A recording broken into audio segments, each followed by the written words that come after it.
Sri Sharda Devi and her Divine Play, Chapter 31, page 645. Prabhochandra Chattopadhyay was the headmaster of the Badanganj High School and also a disciple of the mother. Whenever he visited the mother in Jairambati, he would bring expensive fruits, sweets, and other things in a large basket.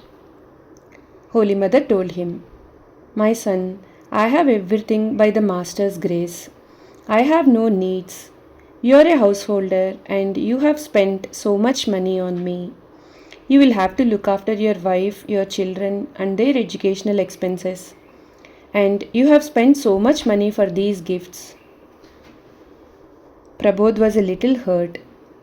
Understanding his wounded feelings, the mother said, "Listen, my son, why have I said this? You are a householder. You need to save something. If you have no savings, how will you serve the monks? The monks do not earn money. They live on the financial help of the householder." Prabodh was touched by the mother's far-sightedness and her affection for him. In Calcutta, the monks took care of the groceries and household affairs while Holy Mother took care of the devotees' spiritual welfare. But her vigilant eyes were everywhere. Sarayu Bala recorded. One day, after lunch, the mother lay down and was about to fall asleep.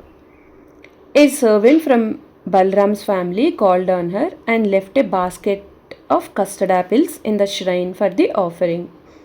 Then he took the empty basket downstairs and asked the monks what he should do with the basket. They told him to throw it out in the lane. When the mother overheard this, she left her bed and went to the porch. She looked at the lane and said to me, "Look there, how beautiful that basket is. They have asked him to throw it away. It does not matter to them in the least. They are all monks and totally unattached. But we cannot allow such waste. We could at least use the basket for keeping vegetable peelings." She asked someone to fetch the basket, wash it, and keep it for future use. I learned a lesson from her words, but we were so slow to learn. It is customary in Bengali to eat various kinds of cakes on the last day of the Bengali month of Posh, which falls in the middle of January. One year, on that day in Jairambati, Holy Mother husked paddy to make fresh rice, then washed black lentils vigorously in the pond. She asked Nalini and Surabala to grind the soaked rice and lentils into a paste with a pestle and a stone slab. After finishing her bath and worship, she went to the kitchen for the rest of the day and made various kinds of cakes. Saru chakli, puli, rasbara and patisapta, and rice pudding. She offered the dishes to the master and served the prasad to the devotees and relatives who enjoyed those delicious cakes immediately. She said to Ashu, "I have made a large quantity and saved some for tomorrow. These cakes become tastier when they are kept overnight. You will enjoy them again tomorrow." Ashu was touched, observing how the mother had worked hard the entire day to serve everyone. Humility and sympathy. Pride makes people artificial and humility makes them genuine.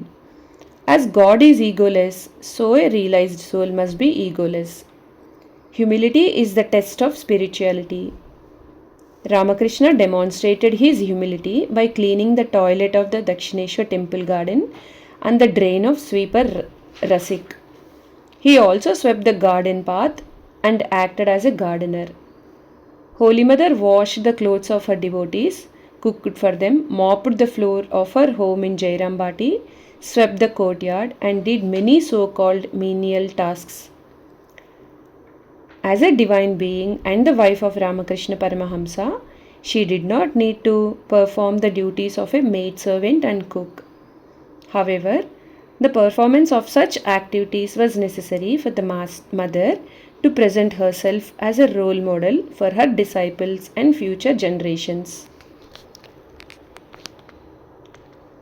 Towards the end of her life, Holy Mother became feeble, so an elderly Brahmin woman was hired to cook for her large household in Jairambati. Holy Mother used to call her aunt. It is customary to pay respect to the seniors on the last day of the Durga Puja. So, when Holy Mother was about to bow down to the Brahmin cook, she said, "What is this, Mother? You are the Mother of the universe, and all people bow down to you. I am an ordinary woman. I can't accept your salutation." But the mother insisted. She bowed down to her and said, "It is perfectly all right. You are my aunt." Sympathy exists in all hearts, but it may not manifest in all of them. Holy Mother's sympathy always flowed towards everyone around her, and it manifested through her love and service. Earlier, we described her sympathy for actresses who had questionable character.